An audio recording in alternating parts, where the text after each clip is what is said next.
Добро вечер во емисијата 360 степени. Вечерва ќе ве вратиме во периодот на ланските двојни избори во Македонија, поточно на периодот меѓу првиот и вториот круг од претседателските, а во пресрет на парламентарните избори, кога практично беше обелоденета првата популарно наречена бомба. Би требало да се присетите на телефонските разговори што тогаш ги објави лидерот на СДСМ Зоран Заев, во кој Груевски како лидер на опозицијската ВМРО ДПМНЕ договара продажба на Македонска банка со контроверзниот српски бизнисмен Јовица Стефановиќ Нини и исплата на 1,5 милиони евра во кеш. На снимките е и гласот на посредникот во сделката, Ден Дончев. Подоцна, Груевски го тужеше Заев за клевета и го доби процесот, а првостепениот суд одреди одштета од 50.000 евра во полза на Груевски. Истрага за случајот не беше отворена. Токму Ден Дончев, чиј глас како посредник е во овие разговори, е вечерва наш гостин, и тоа непосредно по неговото пристигнување во Македонија од Австралија, каде живее и работи. Дончев е поранешен близок соработник на Груевски од позицијата генерален секретар на ВМРО ДПМНЕ. Дончев е и поранешен генерален директор на Македонски Телеком, така што со него ќе разговараме и за овој случај. Во 360 степени гостува и европратеникот од Хрватска Тонино Пицула, кој е поранешен хрватски министер за надворешни работи. Финалето и вечерва е за редовната саботажа. Бидете со нас, имаме уште едно интересно издание, реклами, па се враќаме со содржините.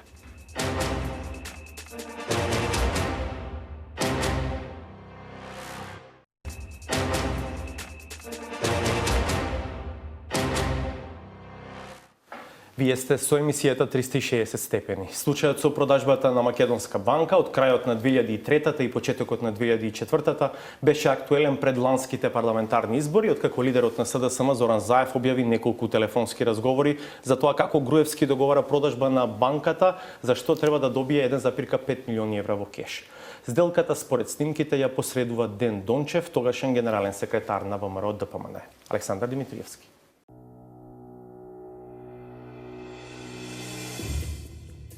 Никола Груевски земал 1,5 милиони евра во кеш при продажбата на Македонска банка, обвини Зоран Заев во април минатата година, 10 дена пред датумот за гласање на парламентарните избори. Во прилог на своето тврдење, лидерот на СДСМ објави документи, а потоа ја удио снимки кои датираа од 2003 година.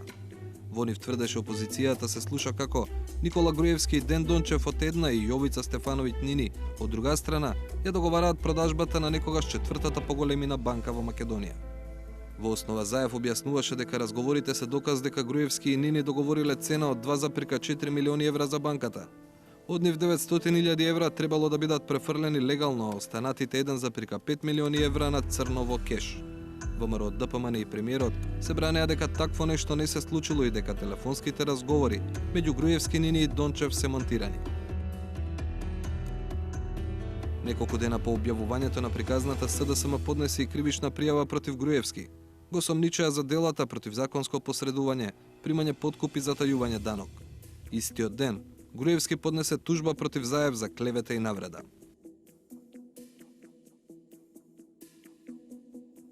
Следеа парламентарните избори кои ги доби ВМРО ДПМНЕ, СДСМ не ги призна, па Македонска банка падна во втор план на јавниот интерес.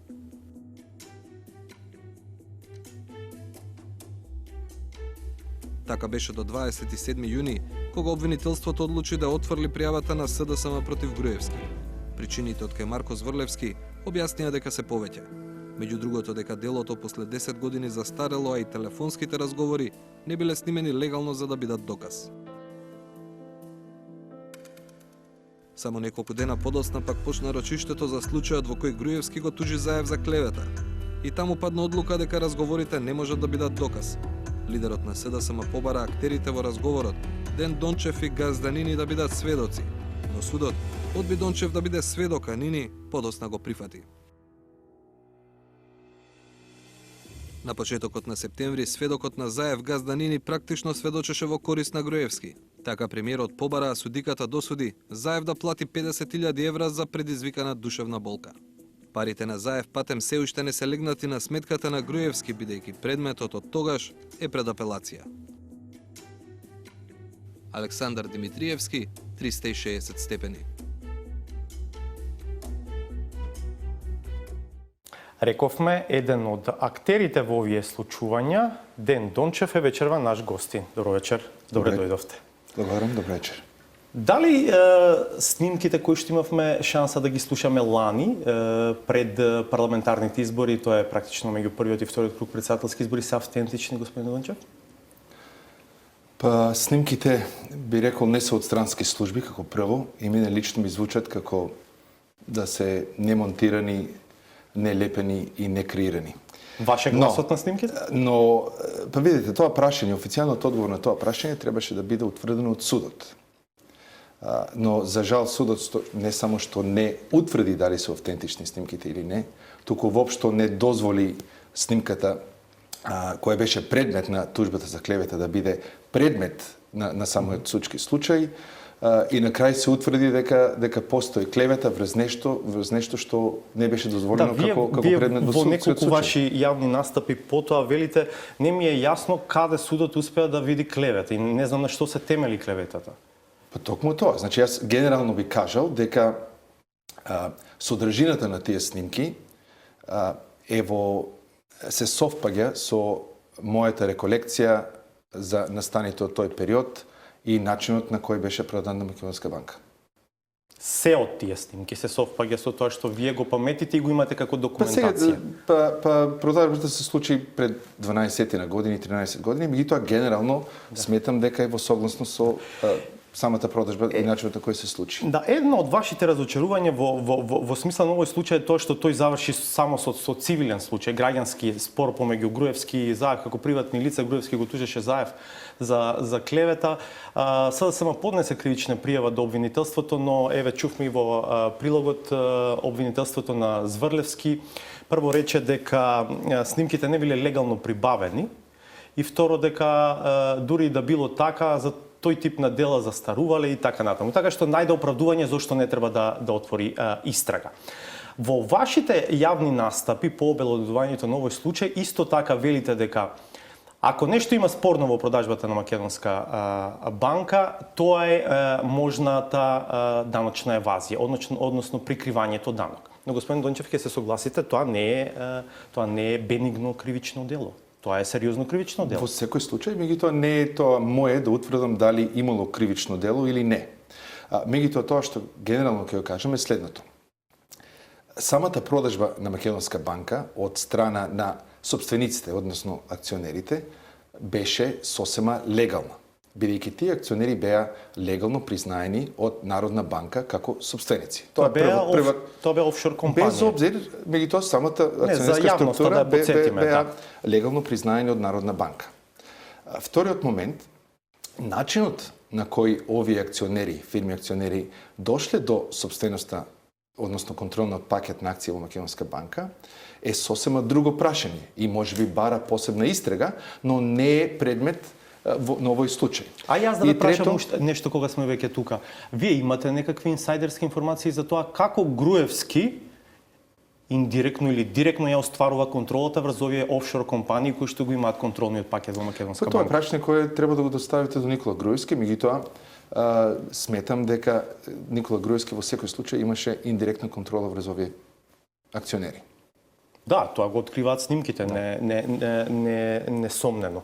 Дали евентуално има простор за ваша одговорност ако се отвара некој ден истрага во овој случај?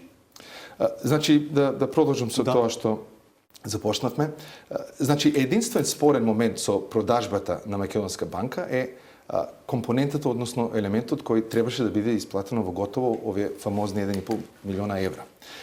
Знаете, тоа можеби на прв поглед изгледа шокантно, меѓутоа тоа е начин на исплата. Значи, секој дневно разни бизнеси во принцип примаат и работат со кеш и тоа не е противзаконско. Противзаконско е доколку приливот или одливот не е соодветно пријавен за даночни потреби. Истиот случај станува се однесува и на продажбата на Македонска банка. Единствена импликација од продажбата на Македонска банка е дали овој износ од 1,5 милион евра беше соодветно пријавен како приход од страна на 6 акционери.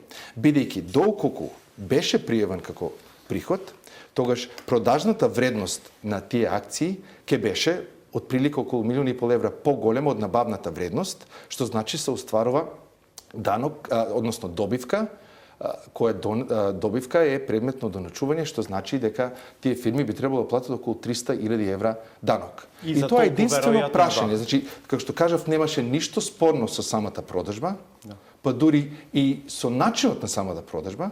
Единствено проблематично нешто е доколку овие 1,5 евра се затаени и на нив не е платен данок. Јас го немам одговорот на тоа прашање. Да, но јас пак ќе речем, тоа што вие велите единствено, сепак не е бенигна работа. Тоа не е мала работа и тоа не е несериозно дело, ако било направено, како што вие велите, но се согласувам дека јас и вие не сме тие што вечерва Но во може да го секој дадат. случај единична импликација е евазија на данок. Да. Нема друга импликација од начинот на кој беше продадена Македонска банка, бидејќи самата продажба беше сосема легална.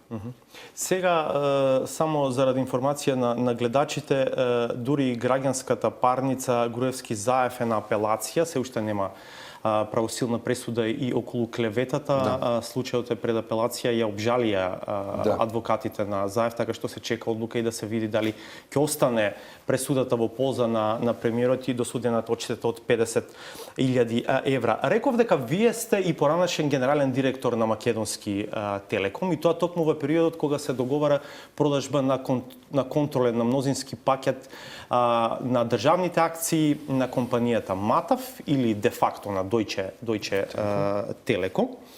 Новината од сведочењето на Слободан Богоевски пред Њујоршкиот суд, барем за домашната јавност, покрај веќе познатата слушнатата линија која што води до тогашната влада на СДСМ и ДУИ, околу можно примено мито за Македонски Телеком да ја задржи монополската позиција на пазарот, велам новината во тоа сведочење се импликациите на страната на ВМРО ДПМН. И тоа по две линии. Едната е со формирањето на фирмата Аналитико, преку која што има сомневања дека веројатно е купувано молчењето на ВМРО ДПМН.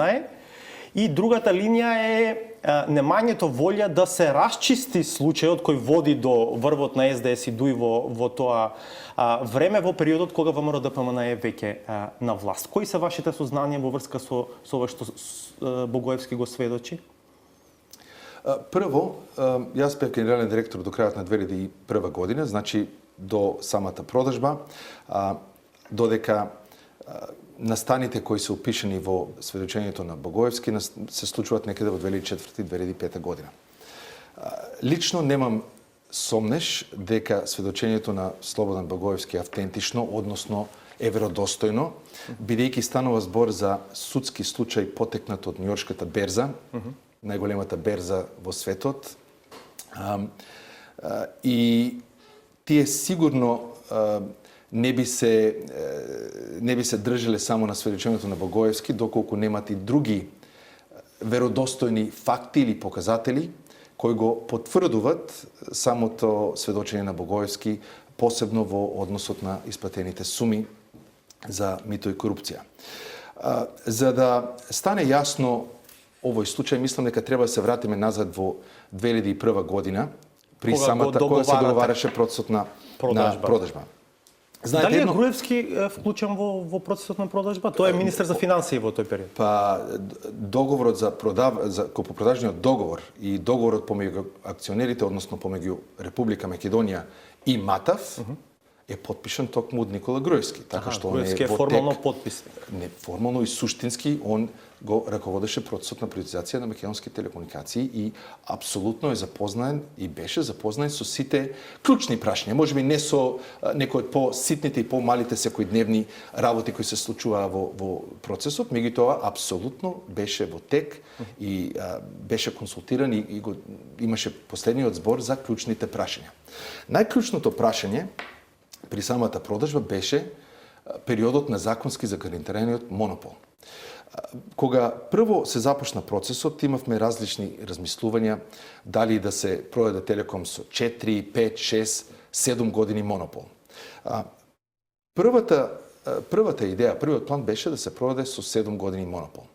Меѓутоа, како што помина времето, тој период се симна на 5 години и потоа поради обврските што тогашниот преговарач со Европската унија при процесот на стабилизација и асоциација, господин Васил Топурковски, ги презеде, де факто одлуката беше донесена надвор од Македонија, односно од Европската унија, при што се обврзивме дека во период од 4 години од подпишувањето на договорот за асоциација и стабилизација, Република Македонија целосно ќе го либерализира телекомуникацијскиот пазар. Значи, при самата продажба, ние де факто и де јуре доделивме законски загарантиран монопол од 4 години. Значи, на 1 јануари 2005 година, македонскиот пазар за телекомуникации требаше да, условно кажано, врие од конкуренција, впрочем нешто слично како што постои на македонскиот пазар денес. Меѓутоа, тоа не се случи. Зошто? Одговорот е јасен од сведочењето на Богоевски. Бидејќи поради интересите на одредени корумпирани личности од МАТАВ, кои наоѓаат соодветни партнери во македонската влада, де факто се одложени сите клучни процеси кои требало да се случат во 2004 година, за да имаме целосна либерализација на македонскиот пазар во 2005 година. Значи, не е спорно дека клучната улога тука изигруваат Владо Бучковски, па и некои поединци од ДУИ, меѓу кои Слободан Богоевски ги посочува Али Ахмети и Муса Џафери. Меѓутоа, каде јас ја гледам улогата, па ако сакате и вината на Груевски. Никола Груевски, како потписник на купопродажниот договор, значи, му беше изузетно јасно дека доколку ние го продадовме Телеком со монопол поголем од 4 години, проценките на тогашните консултанти на ангажирани од страна на владата беа дека секоја година дополнителен монопол плюс над 4 години би резултирало со сума од 20 па до 30 милиона евра дополнителен износ кој може Република Македонија да очекува при самата продажба. Значи, ако наместо за 4, за 7 добиеше монопол, уште 90 милиони би добила Република Македонија. Околу 90, може би помалце, може би повеќе, но околу 90. Значи, тоа беше самата вредност на монополот, што е разбирливо од економски причини, бидејќи едно е да сте сам на пазарот, друго е да има конкуренција. Значи, на Никола Груевски му беше изузетно јасно колку вреди една година монопол. Во текот на 2005 и 2006 година, кога стана јасно дека се одложува законот за телекомуникации, еден од клучните предуслови за либерализација, се одложува интерконекцијски договор кој е клучен предуслов за либерализација, кој требаше да биде основан врз принципот на цена на чинење. Значи, сите други оператори, надвор од доминантниот оператор Телеком, мораше да имат брз и ефикасен пристап до севкупната мрежа на Телеком по цени на чинење.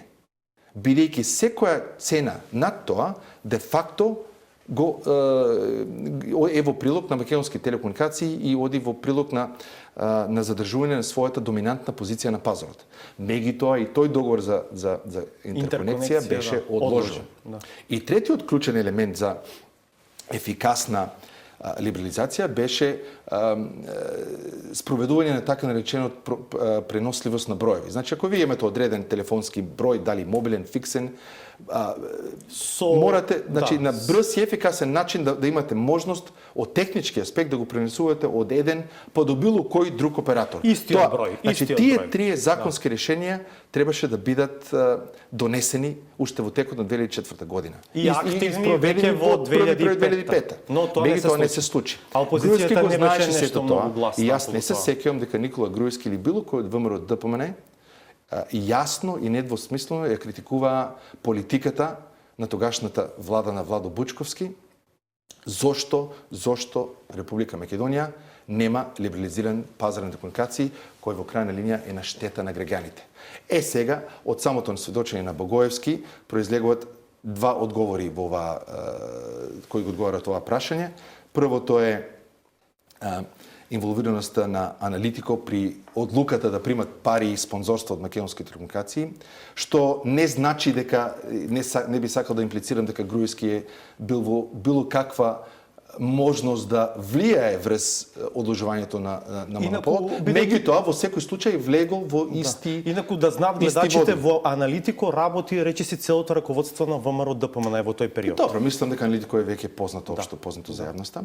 И вториот момент е кога веќе Њујорската берза го презеде овој случај уште 2008-2009 година, зошто македонските институции до ден денеска практично молчат. Значи, ние сега имаме абсурдна ситуација каде што во Њујорк се судат тројца извршни директори од МАТАВ, меѓу кои и поранешниот генерален директор Елек Штрауб, за мито и корупција, за исплата кон македонски политичари, додека македонските институции до ден денеска практично молчат.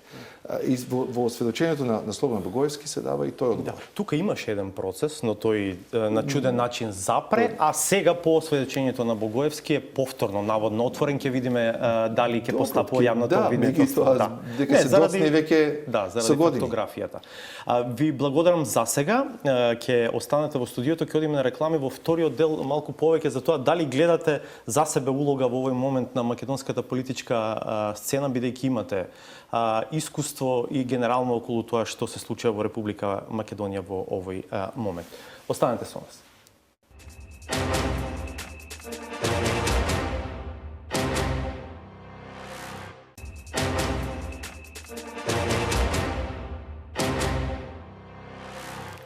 Продолжуваме со емисијата 360 степени. Наш и ваш гостин вечерва е Ден Дончев, поранешен генерален секретар на ВМРО ДПМН и поранешен генерален директор на Македонски Телеком. Во првиот дел разговаравме за случајот Македонска банка и за случајот Телеком. Сега малку за актуелната политичка ситуација во земјава. Каков е вашиот впечаток? Ќе биде Македонија? Вие сте во Австралија. Практично вашиот живот е растргнат некако на таа релација Австралија-Македонија. Ту сте таму, ту сте овде. Сега во моментот сте во Австралија, повторно таму живеете и работите. Како од австралиска перспектива се гледа на состојбите овде? Па, во секој случај дома си е дома, а ова е земјата кај што јас сум пораснат и секогаш ми е многу попријатно кога сум во Македонија од било каде во светот.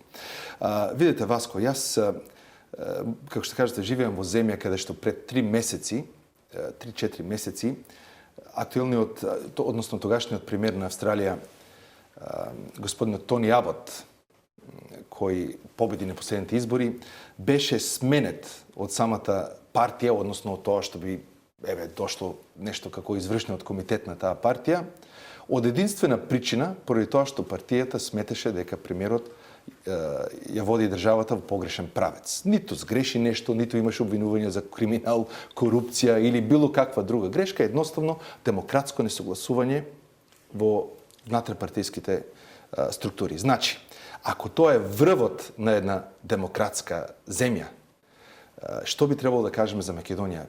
Мислам дека после сето тоа што излезе на виделина преку проектот Вистината за Македонија, за жал да бевме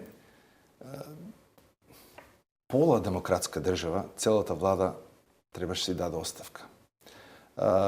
Така што жално е што 25 години после падот на Берлинскиот зид, ние сме унезадени на секој поглед во демократското развитие. Господине Дончев, имаше голема енергија, еден голем ентузијазам при промената на власта 2006 година. Се сметаше дека доаѓа еден човек технократ, кој што во никој случај нема да ги доведе во прашање тие некои демократски, да речем, тенденции кои што беа во тој момент воспоставени. Македонија беше далеко од совршена демократија, но имаше барем еден обид за глума, да речем, на демократија. И дека ќе се фокусира главно на економијата и дека ние паралелно со патот кон НАТО и ЕУ ќе стануваме и успешна економија и дека така ова ќе стане навистина добро место за живење. Сега, вие веројатно добро го познавате Груевски како карактер, па и како политичар. Што е неговата визија? Што беше неговата визија за Македонија? Ова ли е неговата визија која сте разговарале? Како ја замислуваше тој Македонија? Видете, јас би рекол следното. Точно е дека имав можност да соработувам со Груевски уште во времето кога беше и министер за финансии и потоа лидер на ВМРО ДПМН. За него би рекол дека најголемиот квалитет е дека е имал таа среќа секогаш да биде во право време на право место. Не знам дали би рекол дека имаше некоја посебна визија или мисија за Република Македонија, но генерално би кажал следното. Жално е што оваа гарнитура, фактично, после првата гарнитура на Бранко Црвенковски, која беше сепак остатокот од комунистичките гарнитури кои продолжија да владеат, и владата на Лупчо Ѓоргиевски, која беше десно центар, меѓутоа во голема мера можеби полни со ентузијазам, но не доволно искусни, бидејќи немаа никакво претходно искуство од владење. Многу е жално што токму оваа гарнитура на луѓе кои требаше да ја донесат Македонија на следното ниво на демократски развој, економски развој, слобода на говорот, слобода на медиумите, да се приближиме кон НАТО и Европска Унија. Наместо тоа, ние фактично имавме една огромна регресија. Тоа е нешто што јас самиот не можам да го објаснам и најверојатно ќе бара уште долго време по падот на Груевски како општество да се прашаме како дозволивме демократските вредности да опатнат до тој степен, како дозволивме владењето на правото да биде узурпирано од мала група на луѓе, како дозволивме невини луѓе да лежат во затвор и многу други такви прашања на кои јас ги немам одговорот. Јас само би кажал дека јас можеби лично како Ден Дончев видов некои квалитети во Никола Груевски уште 2003 и 2004 година кои не ми се допадна, но не благодарно би кажал дека можев да предвидам дека тој ќе ја води Македонија во тој правец кај што денеска ја донесе. Не можев тоа да го предвидам. Да, повеќе ми личи сега надвор од содржината, повеќе околу формата. Груевски повеќе наликува на микроменаџер, на човек кој што сака навистина да се занимава со се и се што на микроплана, некако дека макроменаџерството, односно носењето на важни државнички, понекогаш непопуларни одлуки, како да не му е својствено. Но добро. Вие имавте ваша улога и по годините од кога се разидовте со Груевски во македонската политика. Каде се гледате себе си во овој момент? Имаше повеќе обиди на, условно кажано, на десниот дел на политичкиот спектар да се прават некакви обиди за формирање на нови структури, нови партии кои што би ги прибрале незадоволниците од, да речеме, политиките на ВМРО ДПМН, но за сега тие не дадоа повидлив резултат. Може би 2011-та е клучна во таа смисла на тие избори. Неколку партии од десницата во најава можеа да направат добар резултат, но ВМРО ДПМН веројатно навреме на терен сето тоа успеа, што со притисок, што со уцени, што со друг тип на активности да го спречи, практично ги неутрализираше десните партии. Каква е вашата визија во таа смисла? Јас бев шеф на изборниот штаб во 1998 година, кога многумина кои се во денешното раководство или во врхушката на ВМРО ДПМН се плашеа да влегуваат во штабот, меѓу кои го бројаме Никола Груевски. Сум вложил, како што кажавте, половина од мојот живот во Македонија и се чувствувам едноставно повикан да направам све што е во рамките на мојата можност да придонесам кон демократски развој на Република Македонија. Како што кажав, жално е што 25 години по падот на Берлинскиот зид ние се наоѓаме во една таква ситуација што демократските слободи и слободата воопшто е загрозена далеку повеќе од што беше во 98 година. Како човек кој потекнува од ВМРО, сметам дека има многу други истомисленици, како мене, кои се ВМРО во душа, во срце, меѓутоа се доволно храбри и демократски настроени да не подлегнуваат на притисоци, стравови, на едноумието што владее во денешната ВМРО ДПМН. И како такво сметам дека сме должни да придонесеме не само да ослободиме Македонија од канџите на диктатурата, меѓутоа и самата ВМРО ДПМН. И во тој контекст јас се надевам дека ќе најдам ги има тие истомисленици за да најдеме начин да придонесеме кон повторно демократизирање на Република Македонија. Може за имиња да зборувате? Па мислам дека тие се општо познати во јавноста, кои се искрени опозиционери кои потекнуваат од поранешните редови на ВМРО. Ќе се обидувате нешто да правите во пресрет на овие избори, бидејќи сепак времето е многу кратко? Не е во прашање што јас ќе се обидувам, или јас би се вклучил со секој искрен опозиционер на Никола Груевски.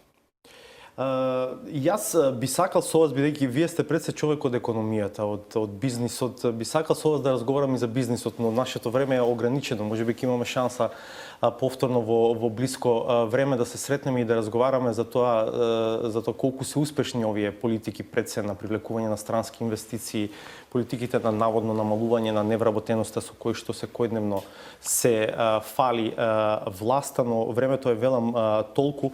Каков развој на настаните предвидувате на некаков среден рок во следните неколку месеци во Република Македонија? Видите, Груевски има една парола дека делата зборуваат, во економијата бројките зборуваат. Ако направиме еден брз блицкриг на економските показатели, само кратко, од 2004 до 2008 и од 2002, 2006 и 2006 до денеска, ќе видите дека на секое поле, посебно на полето на бруто домашниот производ, растежот во Македонија е двојно понизок од тоа што беше во периодот 2002-2004 година, а во меѓувреме Македонија тоне во една црна дупка со задолжување. И таа дупка е најголемата закана која се заканува да не повлече сите нас во блиска иднина. А на политички план, што се вашите предвидувања? Што ќе се случува во Македонија во следните неколку месеци? Па, мојата искрена надеж е дека ќе има доволно механизми во наредните 3-4 месеца да граѓаните се опуштат од овој страв и да дојдеме до вистински фери демократски избори, каде што граѓаните ќе имаат можност да изберат конечно слобода и демократија. На подолго сте во татковината или си одите повторно во Австралија? Останувам во секој случај овде до изборите, но можеби ќе заминам на краток период повторно ќе се вратам. Ви благодарам многу што вечера бевте во 360 степени. Ми беше задоволство да разговарам со вас. А сега ќе го видиме интервјуто на Владимир Мирчевски со Тонино Пицула. Тој е во моментот член на Европскиот парламент, припадник на Европската левица, инаку во минатото беше министер за надворешни работи во владата на покојниот Рачан. Да го видиме интервјуто. Господин Пицула, како Европската унија и низините институции, чии член сте и вие, гледа на ситуацијата во Македонија, која во изминатиот период поминува низ најтешката политичка криза по војната 2001? Ja sam sasvim siguran da Europska unija, barem ovaj jedan dio čiji rad bolje poznajem, a riječ je o prije svega Europskom parlamentu, ali i Europskoj komisiji, nimalo ravnodušno ne doživljava ovo što se zbiva u Republici Makedoniji proteklih nekoliko mjeseci, zapravo već jedan vremenski period u kojem je zabilježila ipak izvjesna stagnacija napredovanja Republike Makedonije prema članstvu u Europskoj uniji. Puno je prijatelja Makedonije u europskim institucijama i oni su bili doista i zabrinuti s obzirom da razvoj političkih prilika u zadnjih 2 godine nije nam dao dovoljno, ja bih rekao, naravno, nemojte me krivo shvatiti, municije da jasnije zagovaravamo makedonski slučaj u europskim institucijama. I sada bih rekao, nakon te jedne faze zabrinutosti dolazi faza iščekivanja.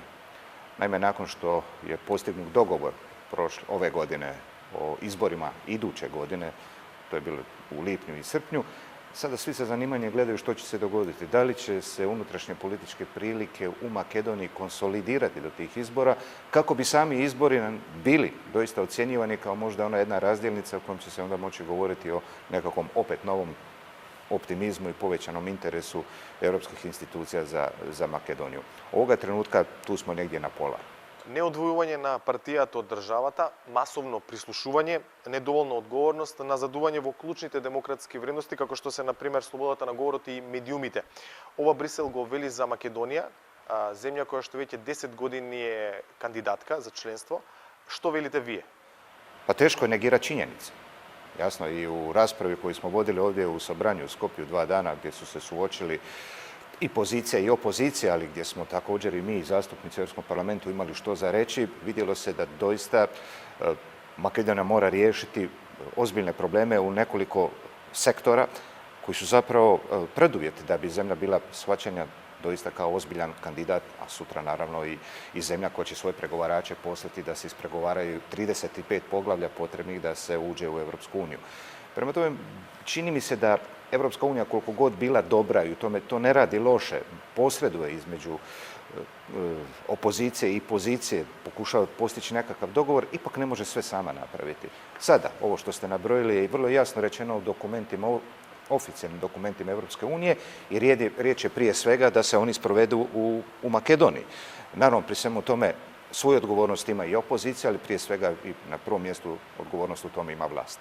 Мислите ли дека сестринската помош од европските десни партии на овдешната власт имаше влијание врз проценките на Унијата и незиното ненавремено третирање на ситуацијата во Македонија, за која и самата Европска Унија со години наназад нотираше дека се влошува? Europska unija je prostor, naravno, političke inicijative. Vi nikome ne možete zabraniti da bude politički inicijativan i da odlazi u neke zemlje pomoći onima za koje vjeruju da smo politički saveznici. Pitanje je zašto drugi to ne rade efikasnije. Ali ja bih rekao da ovo nije situacija u kojoj treba kriviti osjećaj nekih da se treba pomoći Makedoniji na nekakav način koji se recimo možda meni ne dopada. Ovo je vrijeme da se postavi pitanje zašto jednostavno odgovorne političke partije u Republici Makedoniji doista ne rade više na nečemu što je recimo moju zemlju izvuklo iz jedne slične političke blokade pred 10 godina, a to je pitanje konsenzusa.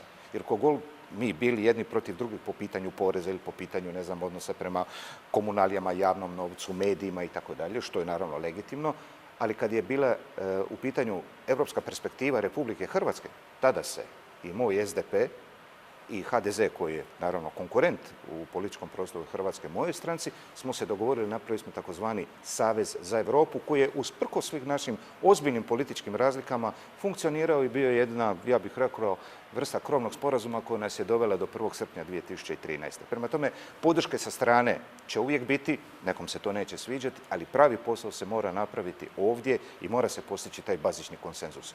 Evo, ja se nadam da će se to napraviti, iako, znate, predizborno vrijeme nije obično dobro vrijeme da se tako važni konsenzusi postignu.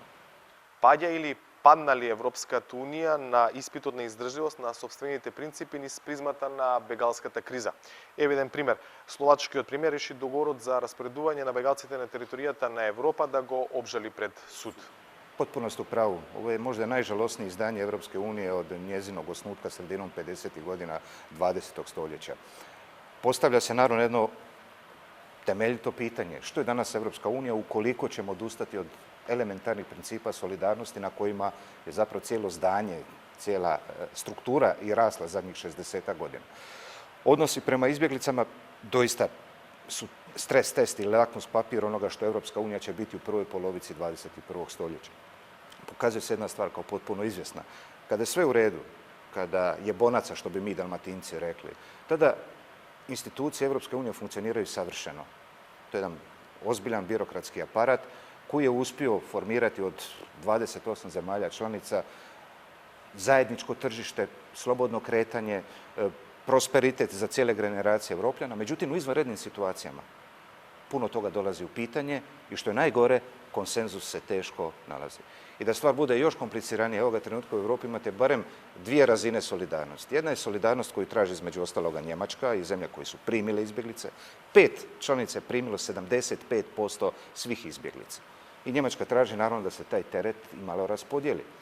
Interesantno, to odbijaju zemlje koje traže drugu vrstu solidarnosti. Riječ je od reda o zemljama koje su nedavno relativno postale članice, dakle Srednja i Istočna Europa, koje traže solidarnost recimo kad ih Rusija stisne ili kada Putin, naravno u svojoj politici, doista pokazuje jednu vrstu agresivnosti prema tom dijelu evropskog prostora, tada se traži solidarnost, uvođenje sankcija Rusiji, zamrzavanje imovine Putinovih suradnika i tako dalje. Prema tome, ne možemo dugo egzistirati sa ta dva tipa solidarnosti koji jedan drugoga isključuju. Ovo je vrijeme u kojem će se doista morati Evropska unija, ja ne bih rekao resetirati, ali morat ćemo se dogovoriti oko kojih principa se možemo složiti kako bi doista ostali jedinstven prostor kao što smo bili do sada. Ви благодарам. Hvala vam. По интервјуто со Пицула да ја видиме и саботажата на Сречко Поповски. Македонското небо е најоддалечено од земјата. Контактот е одамна изгубен бидејќи многу. Луна се видна во височините, голем дел чека да ги направат своите први чекори кон облаците. А таму, во височините, се надзира нов сјај. Отиваме на звездова најава. Љупчо Златев, млад новинар носител. Добре дојде, welcome to club. Таа школа за летање ги дава своите резултати благодарејќи на својот Својот неискусни пилоти и надежни кадети кои чекаат да го преземат кормилото е клучот за успехот на македонската авиација. заглавен во бравата на македонското новинарство. Екипата носител со полицискиот хеликоптер ќе го следи денешниот ден на дрвото. Заедно со вас од високо ќе гледаме како граѓаните ја садат својата иднина. Полетува. Летот низ кој се наблюдува начинот на кој се сади иднината на Македонија. Трае толку долго, што дури и оттаму веќе се гледа како се работи за здраво да се фати коренот. Во времиња тешки живееме, а време за губење немаме. Во мотел ресторан кај Жика во Росуман синоќ ќе се одржа традиционалната колутска вечер. Во духот на македонскиот непокор и крвопис, плотен и единствен и за ВМРО и Македонија, во опуштена атмосфера и во духот на македонското народно, она изворното, се играше и се разговараше за идеите, плановите, целите на ВМРО во Росуман.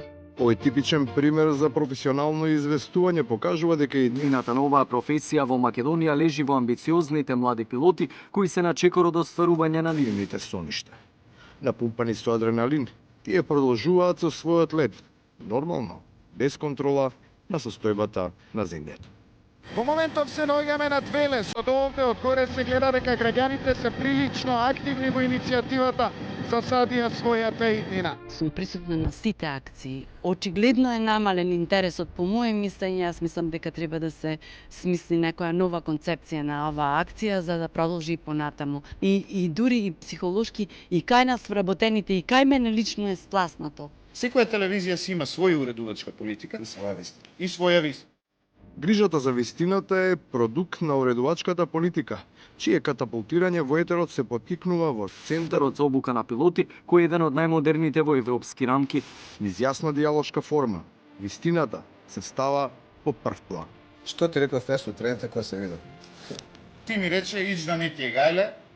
Токму ваквото школување во кое се дава безрезервна подршка на младите таленти, дава брзи, позитивни резултати. Пред да полетаме во Македонија имаше 3 милиони дрвја помалку. Оние кои се засадија денес нема уште веднаш да дадат позитивни резултати, но за неколку години Македонија ќе биде многу позелена. Ова зеленило е само уште една потврда дека Македонија е сепак презреана. Ова е Љупчо Златев, човекот кој го заслужи вашето внимание да биде гоштин во вестите. И на крајот уште една скриена вистина. Постои некое мислење дека дрвата, односно растенията се белите дроби на планетата. Меѓутоа не е баш така, бидејќи најголеми бели дроби на планетата се планктоните кои се наоѓаат во океаните.